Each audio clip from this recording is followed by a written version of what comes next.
இந்த ட்ரையாங்கிள்ல அட் சில டர்ன் ஏ ஈக்குவல் டு என்ன கொடுக்குறாங்க √3 அப்படின்னு கொடுக்குறாங்க சரிங்களா find the value of sin b into cos b cot into a plus பின்னு கொடுத்துருக்காங்க சரிங்களா சரி ஓகே நான் என்ன பண்றேன் ஒரு ட்ரையாங்கிள் ரைட் ஆங்கிள் ட்ரையாங்கிள் ஏபிசியா என்ன பண்ணிக்கலாமா இங்க ஏ சைக்கிளிக் தானே ஏ பி சி இல்ல அப்படின்னா நார்மலாவே ஏபிசி கொடுக்கலாம் ஒன்றும் தப்பு இல்லை ஏ பி சி ஸோ இப்ப சி வந்து டேர்ன் ஏ வந்து என்ன சொல்றாங்க அப்படின்னா இந்த டேர்ன் ஏ வந்து எனக்கு என்ன இருக்குன்னு சொல்றாங்க அப்படின்னா √3 சரியா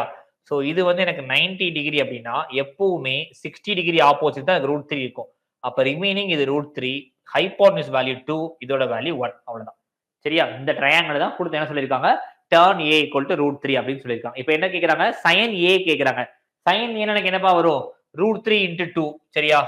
√3 இன்டு 2 இன்டு காஸ் பி எனக்கு என்னப்பா வரும் காஸ் பி இங்க இருக்கு சரியா அதுக்கு ஆப்போசிட் வேலை அட்ஜஸ்ட் அதுவும் எனக்கு ஏதோ ஒரு வேல்யூ ஒரு √3/2 ஏதோ ஒரு வேல்யூ இருக்கு ஆனா இந்த டேர்ம் கவனிச்சீங்கன்னு வச்சுக்கோங்களேன் காட் ஏ பிளஸ் பி இதை கவனிச்சீங்க அப்படின்னா எனக்கு இது வந்து 60 டிகிரி வந்துருச்சு ரிமைனிங் நான் ரெண்டையும் ஏ பிளஸ் பி பண்ணேன் அப்படின்னா எனக்கு என்ன கிடைக்கும்ப்பா காஸ் ஏ பிளஸ் பி இது 60 இது எனக்கு என்ன இருக்கும்னா 30 இருக்கும் இந்த இடத்துல அப்ப எனக்கு ஓவராலா என்ன கிடைக்கும் அப்படின்னா இது ரைட் ஆங்கிள் இல்லாதனால இது 90 டிகிரி அப்படி எடுத்தோம் அப்படின்னா எனக்கு இந்த டேர்மோட வேல்யூ 0 அப்ப இந்த டோட்டல் ஆன்சரே எனக்கு என்ன அப்படின்னா 0